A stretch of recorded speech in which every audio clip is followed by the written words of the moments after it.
नमस्कार, आप देख रहे हैं न्यूज विद राज लाठर। भारत के इतिहास के पन्नों में दर्ज ऐसी कई कहानियां और कई कथाएं हैं जो आज भी किसी प्रेरणा से कम नहीं है। भारत का इतिहास समृद्ध है और महान है। इस इतिहास में कई ऐसी बड़ी शख्सियत और महापुरुष रहे हैं जिन्होंने इस देश के इतिहास को रचने में, गढ़ने में पूरा योगदान दिया है। हम बात कर रहे हैं आज से तकरीबन 3000 वर्ष पहले भारत में रसायन विज्ञान व धातु विज्ञान की। प्राचीन भारत के महान वैज्ञानिक जिन्होंने हर धातु, हर मेटल को सोने में बदलने की खोज कर ली थी। जी हाँ, वो हर धातु को सोने में बदल देते थे। प्राचीन भारत के महान वैज्ञानिक नागार्जुन, जिन्होंने 11 साल की छोटी सी उम्र से ही रसायन शास्त्र में शोध यानी रिसर्च करना शुरू कर दिया था। नागार्जुन प्राचीन भारत के रसायन शास्त्री, धातुकर्मी व चिकित्सक यानी डॉक्टर भी थे। उन्होंने इन सभी पर कई बार शोध यानी रिसर्च व आविष्कार भी किए और उन्होंने इन सब पर कई किताबें भी लिखी जो आज भी उपलब्ध हैं।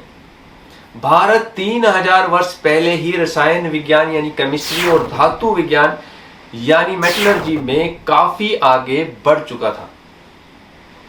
आप इस बात का अनुमान मेहरौली में, जी हां, दिल्ली के मेहरौली में मौजूद लौह स्तंभ से लगा सकते हैं जो आज से 1500 साल से भी ज्यादा पुराना है और आज तक उसमें कोई भी जंग नहीं लगा है। माना जाता है कि नागार्जुन का जन्म 11वीं शताब्दी में सोमनाथ के निकट किसी देहात नामक गांव में हुआ था, लेकिन चीनी व तिब्बती साहित्य के अनुसार उनका जन्म किसी वेदाह नामक गांव में जगह में हुआ था। उन्होंने प्राचीन भारत में कई शोध कार्य यानी रिसर्च और कई आविष्कार भी किए। इसी दौरान उन्होंने कई किताबों की रचना भी की। जी हाँ, उन्होंने कई किताबें संस्कृत में लिखी। उनमें से 2 किताबें काफी प्रसिद्ध हैं, एक रस रत्नाकर और दूसरी रसेंद्र मंगल, जो आज भी उपलब्ध हैं। इन किताबों में उन्होंने किसी भी धातु को कैसे शुद्ध किया जाता है उसके बारे में बताया है। और इतना ही नहीं, उन्होंने एक किताब में यह भी बताया है कि कैसे किसी भी धातु यानी किसी भी मेटल को हम सोने में परिवर्तित कर सकते हैं। किसी भी धातु को कैसे हम सोने में बदल सकते हैं। जानकारी के अनुसार नागार्जुन एक राजघराने से संबंध रखते थे, लेकिन उसके बावजूद भी वो अपना ज्यादा से ज्यादा अधिकतर समय अपनी प्रयोगशाला यानी लैब में रिसर्च करने, शोध करने व खोज करने में ही बिता देते थे। इसी दौरान उन्होंने कई औषधियों, रोगों से मुक्ति पाने के लिए कई औषधियों यानी दवाइयों की खोज भी की।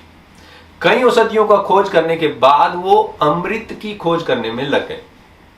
जी हां, और अमृत की खोज करने के लिए उन्होंने बहुत बड़ी एक प्रयोगशाला लैब बनवाई जिसमें वो उसका शोध कर सकें, रिसर्च कर सकें।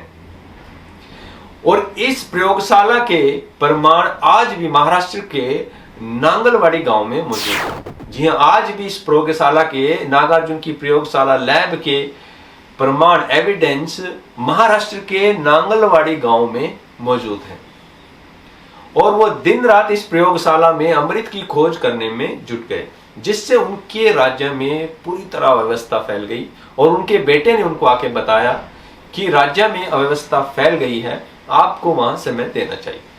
नागार्जुन ने उनको बताया कि वो समय नहीं दे सकते क्योंकि वो अमृत की खोज करने वाले हैं। इसे जानकर उनके बेटे को काफी खुशी हुई और उन्होंने जाकर ये बात अपने दोस्तों को बता दी कि मेरे पिता अमृत की खोज करने वाले हैं। और धीरे धीरे ये बात सब जगह फैल गई, जिससे कुछ लोगों ने साजिश करके, साजिश के तहत उनकी हत्या कर दी और उनका ये सपना हमेशा हमेशा के लिए अधूरा रह गया। दोस्तों, भारत में कई ऐसे महान पुरुष रहे हैं, महान वैज्ञानिक रहे हैं जिन्होंने ऐसे ऐसे कार्य किए हैं, सदियों पहले ऐसे ऐसे कार्य किए हैं जो आज के वैज्ञानिक अभी तक भी नहीं कर पाए हैं। उम्मीद करते हैं कि आपको हमारी ये वीडियो, ये जानकारी अच्छी लगी होगी। इसी उम्मीद के साथ हम फिर मिलेंगे आपसे एक नई वीडियो, एक नई जानकारी के साथ। तब तक के लिए थैंक यू, नमस्कार।